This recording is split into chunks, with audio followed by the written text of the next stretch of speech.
नमस्कार, मैं सुनील कुमार सिंह आप सबके सामने एक बार फिर संविधान को लेकर आया हूं।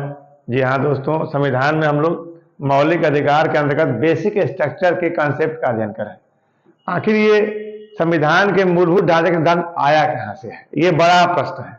आपको बता दें कि संविधान में तो मूलभूत ढांचे के सिद्धांत का उल्लेख नहीं था। ये आया कैसे है, तब ये बहुत चर्चा है। आया है सुप्रीम कोर्ट के ऑर्डर से। सुप्रीम कोर्ट ने केशवानंद भारती बनाम केरल राज्य बात, यहां दोस्तों केशवानंद भारती का केस है 1973 का, उसी के सुनवाई क्रम में सुप्रीम कोर्ट ने एक महत्वपूर्ण निर्णय दिया और संविधान के मूलभूत सिद्धांत का प्रतिपादन किया। वहीं से ये बेसिक स्ट्रक्चर का कंसेप्ट आता है और सुप्रीम कोर्ट ने यह स्पष्ट कर दिया कि संविधान की कुछ मूलभूत विशेषताएं संविधान का मूलभूत ढांचा है और संसद को संविधान में संशोधन करने की तो शक्ति है, लेकिन संविधान संशोधन के जरिए संसद मूलभूत ढांचे में कोई परिवर्तन या बदलाव नहीं कर सकती है। ये एक महत्वपूर्ण गाइडलाइन भी है, लक्ष्मण रेखा भी है कि मूलभूत ढांचे के सिद्धांत में कोई बदलाव करने का या संशोधन करने का या परिवर्तन करने का संसद को अधिकार नहीं है। ये कहीं ना कहीं विधायिका की शक्ति को सीमित करता है मूलभूत ढांचा सिद्धांत। और मूलभूत ढांचा है क्या, तो सुप्रीम कोर्ट ने स्पष्ट कर दिया कि संविधान कुछ मूलभूत विशेषताएं ही, जो संविधान की कुछ मूलभूत विशेषताएं ही मूलभूत ढांचा, जैसे संविधान की संवस्था, संघीय व्यवस्था, संसदीय प्रणाली, समाजवादी लोकतंत्रात्मक गणराज्य, संप्रभुता, कार्यपालिका विधायिका और न्यायपालिका की शक्तियों का विभाजन, मौलिक अधिकार एवं नीति तत्वों में संतुलन या समन्वय, स्वतंत्र एवं निष्पक्ष निर्वाचन, न्यायपालिका की स्वतंत्रता, न्यायिक समीक्षा, न्यायिक पुनर्विलोकन की शक्ति,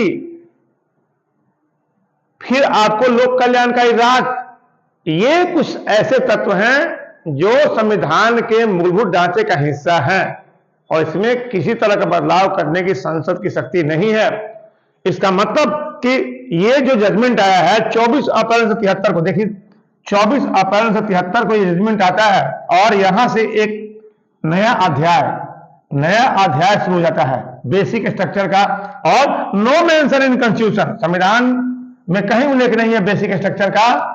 ये तो सुप्रीम कोर्ट का जजमेंट आता है और यहीं से सुप्रीम कोर्ट यह भी स्पष्ट करता है कि न्यायिक पुनर्विलोकन की शक्ति मूलभूत ढांचे का हिस्सा है। यानी संसद कुछ भी संशोधन करे, चाहे मौलिक अधिकार में चाहे कहीं भी संशोधन करे, उस संशोधन की समीक्षा करने की शक्ति न्यायपालिका के पास होगी। इसका मतलब यहां से सुप्रीम कोर्ट ने एक नया अध्याय खोल दिया कि आप कुछ भी कीजिए, कोई बदलाव कीजिए, संविधान संशोधन के नाम पर आप संविधान के मूलभूत ढांचे में कोई बदलाव या संशोधन या परिवर्तन नहीं कर सकते हैं। इसका मतलब मूलभूत ढांचे का सिद्धांत संसद की शक्ति को, संसद की शक्ति है उसको सीमित करती है।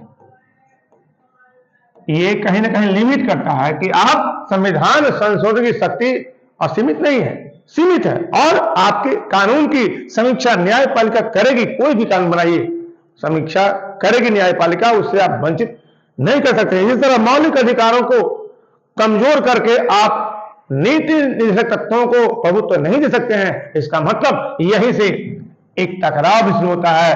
तो बार बार चर्चा होती है कि ये कहां से आया, कहां से आया, तो आया कहां से, सुप्रीम कोर्ट जजमेंट से।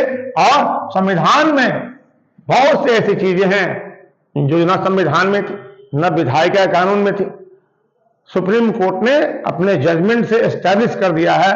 और उस एस्टैब्लिशमेंट में एक बड़ा एस्टैब्लिशमेंट बेसिक स्ट्रक्चर का सिद्धांत है।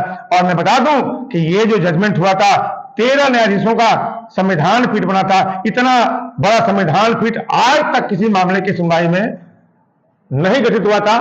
13 जजों के संविधान पीठ ने 7-6 के बहुमत से ये बेसिक स्ट्रक्चर का सिद्धांत प्रतिपादित किया।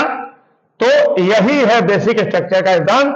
तो आपको पता भी है कि संविधान अपने आप में एक नेचुरल लॉ है, तो संविधान में कुछ प्राकृतिक कानून है, लेजिस्लेटिव लॉ है, विधायिका द्वारा बनाया कानून है, और कुछ कानून ऐसा है जो जस्टिस डिलीवरी सिस्टम के द्वारा स्टैब्लिश हुआ है, उसमें सुप्रीम कोर्ट का निर्णय महत्वपूर्ण है। इसी कड़ी में बेसिक स्ट्रक्चर का सिद्धांत संविधान का एक बहुत महत्वपूर्ण विशेषता के रूप में सामने आता है। तो चलिए हम लोग फिर मिलते हैं किसी अगले वीडियो में और बात करेंगे संविधान की।